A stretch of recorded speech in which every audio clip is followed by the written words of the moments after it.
আমি 4-5টা মেসেজ দেব আপনাদেরকে।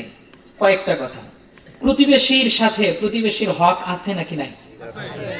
আছে। রাসূল বলেছেন কিয়ামতের ময়দানে বেশ কিছু নামাজি মানুষকেও আল্লাহ আটকায় দেবে, জান্নাত যাওয়ার পাওয়ার নাই। কে? নামাজ পড়ছে, রোজা করছে, কুরবানি দেয় প্রত্যেক বছর, বড় গরুটা উইয়ে, তাও ওই জান্নাত যাওয়ার পাওয়ার নাই। কে? কারণটা কি? রাসূল সাল্লাল্লাহু আলাইহি ওয়াসাল্লাম বলেছেন খায়রুকুম লিজারিহি খায়রুকুম, তোমাদের মধ্যে সেই ব্যক্তি উত্তম যে তার প্রতিবেশীর কাছে উত্তম। বলি সুবহানাল্লাহ। অতএব আপনার মাধ্যমে কোনো প্রতিবেশীর ক্ষতি হবে না, আপনার মাধ্যমে প্রতিবেশী কখনো কষ্ট পাবে না। রাসূল সাল্লাল্লাহু আলাইহি ওয়াসাল্লাম বলেছেন যে মা যালা জিবরিল ইউসিনি বিল জার হাত্তা যানানতু আন্নাহু সাইওয়ারিসাহু, জিবরিল প্রতিবেশীর হক সম্পর্কে আমার কাছে যত ধরনের অর্ডার নিয়ে আসতেছে, আমার তো আশঙ্কা হয় প্রতিবেশী মারা যাওয়ার পর তার সম্পদের মধ্যে প্রতিবেশীর হক থাকবে, ওয়ারিস সম্পদ থাকবে। বলি সুবহানাল্লাহ। মানে ধরেন যে একজন মানুষ মারা গেল, তার সম্পদ কাই পায়? তার বেড়া পায়, তার বেড়ি পায়। রাসূল বলতেছে প্রতিবেশীর হকটা এমন, যদি কোনোদিন কেউ মারা যায় তাহলে তার সম্পদটা তার বাড়ির পাশের মানুষটাই পাবে। বলি সুবহানাল্লাহ। প্রতিবেশী কাকে বলে? আপনার বাড়ির পশ্চিম পাশের 40 ঘর, উত্তর পাশের 40 ঘর, দক্ষিণ পাশের 40 ঘর, তারপর পশ্চিম পাশের 40 ঘর, এরা সবাই হচ্ছে আমার প্রতিবেশী। আপনি যদি প্রতিবেশীর সাথে খারাপ আচরণ করেন, যেমন ধরেন আপনার বাড়ির বাথরুম দিয়ে করছেন উইয়ের বাড়ির শুলিত, পায়খানা করছেন কোথায়? উইয়ের বাড়ির শুলিত, আরেকজনের শুলির মধ্যে করা যাবে? এটা করা যাবে না। উইয়ের বাড়ির বেডির বিয়ের প্রস্তাব আসছে, ফুসলিয়ে ফাসলিয়ে পাত্র ধরে তোমার বাড়ি আনছেন, এটা করা যাবে? প্রতিবেশীর বাড়িতে যদি রান্না হয়, আল্লাহ রাসূল সাল্লাল্লাহু আলাইহি ওয়াসাল্লাম বলেছেন তোমরা প্রয়োজনে তরকারির মধ্যে পানি বেশি দাও যাতে ঝোলটা বেশি হয়, ঝোল বেশি হওয়ার পর তোমার প্রতিবেশীর বাড়িতে ওই ঝোলটা হলেও দাও। বলি সুবহানাল্লাহ। আগত আমরা অনেক আগত দেখছি মোটামুটি কচুর ডাল বা এই টাইপের শুক্তেনি টুকতেনি আনলে গ্লাসত করি হোক একজনের বাড়িতে আরেকজনের দেয়, এলা যা আনে সব মসরে চসরে খায়, বাড়ির মানুষ কাকি খেলা দেয় না। এটা এগুলো করা যাবে না। মুসলমান মানে একজন আরেকজনকে, শোনেন আপনার পাশের বাড়ির লোকটাই আপনার আপন মানুষ। ধরেন আপনার আত্মীয় আছে কুড়িগ্রামে, আপনার বাড়িতে আগুন ধরছে, আপনার বাড়ির এই আগুন নিবের জন্য কুড়িগ্রাম থেকে ওই আসতে আসতে তোমার কয়টা ঘর পুড়ি শেষ, ঠিক কিনা? কিন্তু আপনার বাড়ির যদি আগুন লাগে সবার আগে দৌড়িবে কাই? তার পাশের বাড়ির লোকটা। যদি মরে কব্বর করার জন্য আগত কাই দৌড়িবে? পাশের বাড়ির লোকটা। যদি বেডির বিয়েও হয় তাও বিয়ে ফেল ধরে আগত দৌড়িবে কাই? পাশের বাড়ির লোকটা। এজন্য আত্মীয় স্বজনের যেমন হক আছে, বাচ্চা কাচ্চার যেমন হক আছে, আমার পাশের বাড়ির মানুষটা যেন ভালো থাকে, তার জন্য কোনো ক্ষতি না হয়, তার প্রয়োজনের সময় যেন আমি সবকিছু দিতে পারি, তাহলে আল্লাহ রাব্বুল আলামিন ওই ব্যক্তির প্রয়োজনের সময় দাঁড়াবে। রাসূল বলেছেন মান কানাত ফি হাজাতি আখিহি কানাল্লাহু ফি হাজাতিহি, কোন ব্যক্তি যখন আরেক ব্যক্তির প্রয়োজনের সময় দাঁড়ায়, স্বয়ং তার প্রয়োজনের সময় অন্য কেউ নয়, আল্লাহ তাআলা দাঁড়ায়। বলি সুবহানাল্লাহ। এজন্য আমরা সবাই পুরো শান্তিপুরের মানুষ আজ থেকে আমার পাশের বাড়ির যেই লোক তাকে কষ্ট দেব ইনশাআল্লাহ, নাকি? কষ্ট দেওয়া যাবে? পাশের বাড়ির লোককে কষ্ট দেওয়া যাবে না। আমার পাশের বাড়ির লোকটাই আমার আপন। আপনি যত নামাজ কালাম পড়েন, আপনার পাশের বাড়ির লোক যদি কয়, পাশের বাড়ির লোক মানে খালি আপনার ঘরের পাশেরটাই আপনার পাশের বাড়ির লোক তা না, 40 ঘর কছি না, আরো বেশি, মানে গ্রামের সব মানুষ, একজন আরেকজনের প্রয়োজনে আমরা দাঁড়াবো। আরেকটা কথা বলি, যার বাড়ির কোদাল নাই আর যার বাড়ির কোদাল আছে, যার বাড়ির কোদাল আছে তাই কোদাল বলি যায় না? না যায়? সবাই কথা কয় না হলে ওয়াজ হওয়ার নাই, যায় না? না যায়? যার বাড়ির ক্ষমতা নাই আরেকজনের বাড়ির ক্ষমতা আনবে, যায় না? না যায়? যার বাড়ির মধ্যে অনেক সময় দেখা যায় সলাই নাই, মেসের কাটি নাই, যায় না? না যায়? যার বাড়ির মধ্যে ধরেন হঠাৎ শাকাই এসে ডিম নাই, ডিম আনবে, যায় না? না যায়? আল্লাহ রাব্বুল আলামিন কোরআনে হাকিমে আমরা যে একজন মানুষের প্রয়োজনে ছোট্ট ছোট্ট প্রয়োজনগুলোর সময় দাঁড়াই, আল্লাহ তার প্রশংসা করে কোরআনে হাকিমে একটা সূরা অবতীর্ণ করেছেন, আরাআইতাল্লাযী ইউকাযযিবু বিদ্দীন فذلك الذي يدع اليتيم ولا يحض على طعام المسكين فويل للمصلين الذين هم عن صلاتهم ساهون الذين هم يراءون ويمنعون الماعون। যারা নামাজের মধ্যে অনীহা করে, নামাজ সম্পর্কে গাফলতি করে, ফজরের নামাজ পড়ার কথা সূর্য ওঠার আগে, আর ওই লোক ঘুম থেকে ওঠে সকাল 10টার সময়, 11টার সময় ফজরের নামাজ পড়ে, আছে না নাই? এই টাইপের মানুষগুলো সম্পর্কে ওয়াইল নামক দোজক। নামাজ পড়ে, জীবনে নামাজ পড়ে না, যেদিন বিয়ের বেডির বিয়ে ওই দিন মাইশক দেখবার জন্য একটা টুপি মাথা দিয়ে উল্টে পায়ে হলেও নামাজের দাঁড়ায় যায়। অজু আছে না নাই? খবর নাই, আছে না নাই? আছে। এই টাইপের মানুষগুলোর জন্য ওয়াইল নামক দোজক। আর এক শ্রেণীর মানুষের জন্য ওয়াইল নামক দোজক, ইয়ামনাউনাল মাউন। আপনার বাড়িতে যদি কেউ কুড়াল আনতে যায়, তাকে মন খুলে কুড়াল দিয়ে দিবেন, যান ভাই কাজটা সেরে আবার ফেরত দেন। কুদাল লাগলে কুদাল নিয়ে যান, সাথে সাথে কাজ সেরে হলে আবার ফেরত দিবেন। লবণ নাই, লবণ নিয়ে যান, ফেরত দিবেন, কিন্তু সমান মাপে দিতে হবে। মরিচ লাগলে মরিচ দিবেন, সলাই না থাকলে সলাই দিবেন, ম্যাচের কাঠি না থাকলে কাঠি দিবেন। এই জিনিসগুলো দেওয়ার সময় কোনো সময় কার্পণ্যতা করবেন না। আপনার বাড়িতে যদি ক্ষমতা থাকে, পাশের বাড়ির লোকটি যদি আপনার কাছে ক্ষমতা চায়, থাকার পরেও যদি না দেন, আল্লাহর হাবিব সাল্লাল্লাহু আলাইহি ওয়াসাল্লামের মুখের ভাষা অনুযায়ী কিয়ামতের ময়দানে তার জন্য জাহান্নামের সর্বনিকৃষ্ট জায়গাটা অবধারিত করে দেওয়া আছে।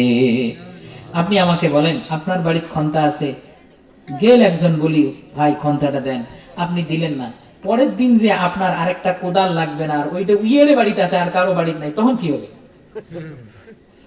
দুনিয়ার কোন মানুষ স্বয়ং সম্পূর্ণ না, স্বয়ং প্রধানমন্ত্রীও স্বয়ং সম্পূর্ণ না। এই বাংলাদেশ চলার জন্য ভারতের সাপোর্টের দরকার আছে, আছে না নাই? পাকিস্তানের দরকার আছে না নাই? আমেরিকার আছে না নাই? আছে। তা আপনি বাড়ির মধ্যে যত বড় মোড়ল হন, যত বড় বড় লোক হন, গুইয়ে খান খরচ যেন আমার বাড়ি আসা লাগবে, অথবা কাপ পিরিচ আনার জন্য, বালিশ আনার জন্য সাগাই আসতে খরচ কোথার জায়গা নাই, আরেকজনের জায়গা করে দেওয়া, এগুলো সব মাউনের অন্তর্ভুক্ত। কিসের অন্তর্ভুক্ত? মাউন। কোদাল, খন্তা, ডেস্কি, হাড়ি, পাতিল, চার পিরিচ, পাপড়িচ, এগুলো সব কি? মা বোনেরা, যখন কেউ আপনার কাছে কোনো কিছু চাবে, সাথে সাথে মন উজাড় করে দিবেন, আল্লাহ খুশি হবে। হয়তো একটু ক্ষতি হবে, খারাপ লাগবে, কিন্তু এই যে আপনি একটু সাহায্য করলেন, সহযোগিতা করলেন, আল্লাহ এর বিনিময়ে আপনাকে ডাবল সওয়াব এবং এর থেকে ভালো পুরস্কার দান করে, বলি সুবহানাল্লাহ। এই কাজ আমরা করবো ইনশাআল্লাহ। সবাই রাজি আছি? আগামীতে আমরা সবাই সবাইকে সাহায্য করবো ইনশাআল্লাহ।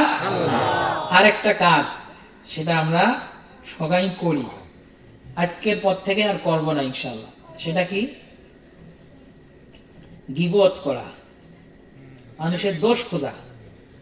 কার বাড়িতে কি হল, ও শুনছেন কি হয়েছে, উইয়ের বেডি না পালে গেল,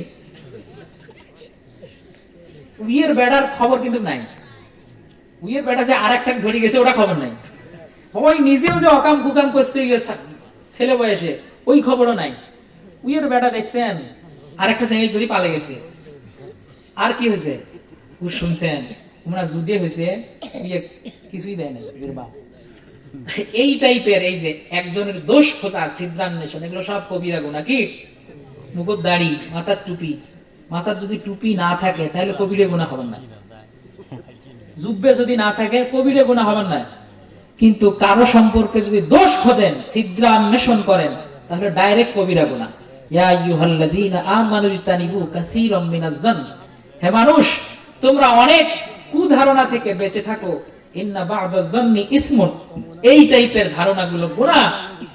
ওয়ালা তাজাসসু, কারো গুপ্তচর বৃত্তি করো না। এটি যদি করা হয় তাহলে কি হবে? কবিরা গুনাহ হবে, ডাইরেক্ট কবিরা গুনাহ। কারো দোষ আমরা খুঁজবো না। আলী রাদিয়াল্লাহু তাআলা আনহু বলেছেন, সব সময় ওয়েল ইওর ওন মেশিন, নিজের আত্মসমালোচনা করতে হবে। আমার অবস্থা কি এইটা আমি ভাববো, আরেকজন কি করলো কি না করলো, ওই তো সুদ খায়, বিয়ের মুলির উপরে টেহা দিয়ে ওই বড় লোক হয়েছে, বিয়ের কথা কন হুজুর, বিয়ের টেহা নেওয়া যায় আছে, আর ওই মনে হয় আবু বকর সব টেহা হালাল, আর পাশের টেহা সবগুলো হারাম। এমন আছে না নাই? আছে। কিন্তু আমরা এটা করা যাবে না। কারো দোষ খোঁজার দরকার নেই। আর একটা দোষ, মুলির উপরে টেহা খান কাই কাই কন্ত দেহি নাই, নাই আমার নাই এলাকায় না, একদম নাই।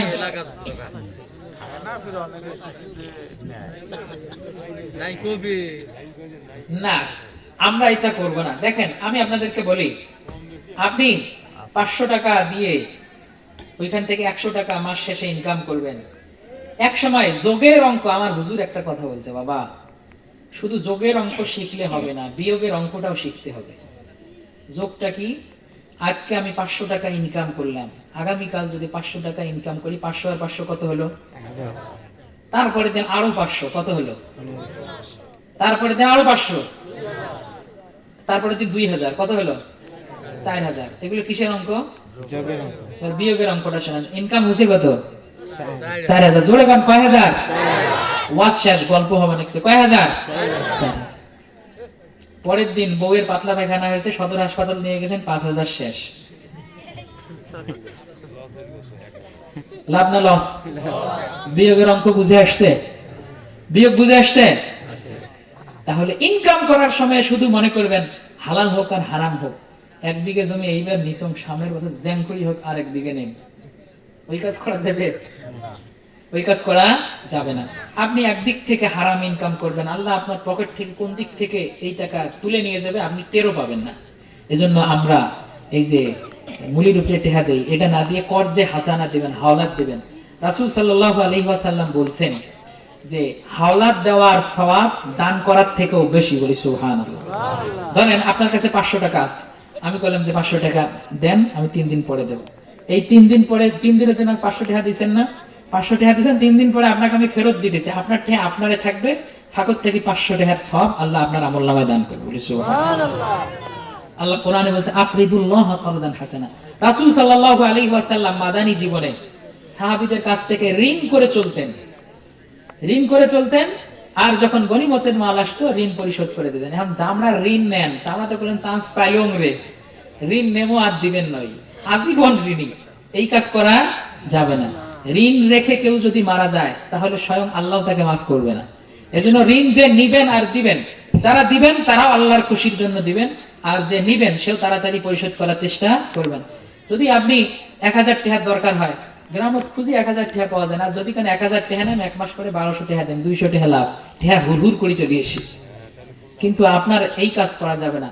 আপনি যদি ঋণ দেন, আপনি আপনার অন্য ভাইয়ের প্রয়োজনের সময় দাঁড়িয়েছেন, এক সময় আপনারও ঋণের প্রয়োজন হতে পারে, ওই সময় আল্লাহ তাআলা আপনার জন্য সহজ করে দিবেন, আপনিও আরেকজনের কাছ থেকে ঋণ নেওয়ার সময় সহজেই ঋণ পাবেন। এজন্য ঋণ দিতে প্রস্তুত আছি আমরা সবাই ইনশাআল্লাহ। আল্লাহ তাআলা কবুল করুক বলে আমিন। আর একটা কথা, এটাই শেষ। নামাজ আগামীকাল থেকে 5 ওয়াক্ত নামাজ আমরা পড়ব স্বেচ্ছায়। কে কে আমাকে কথা দিবেন দেখি? আল্লাহ কবুল করে বলে আমিন। আল্লাহ সবাইকে নামাজি মানুষ হিসেবে কবুল করে না বলে আমিন। মাশাআল্লাহ, হাত নামাই। ইদ্রিস ভাইজান সভা করতেন, যাই যাই নামাজ পড়বে তাক তাক খেসকি দিবেন, আর যাই যাই নামাজ পড়বেন না তাক তাক দেন না, শুনি দিবেন, ঠিক আছে? তাহলে কালকে আশা করা যায় শান্তিপুর মসজিদে ফজরের নামাজে জামাত পরিপূর্ণ হবে ইনশাআল্লাহ। সবাই দেখা হবে ইনশাআল্লাহ ফজরের সময়। সবাই রাজি আছেন ইনশাআল্লাহ? আল্লাহ তাআলা কবুল করুক বলে আমিন।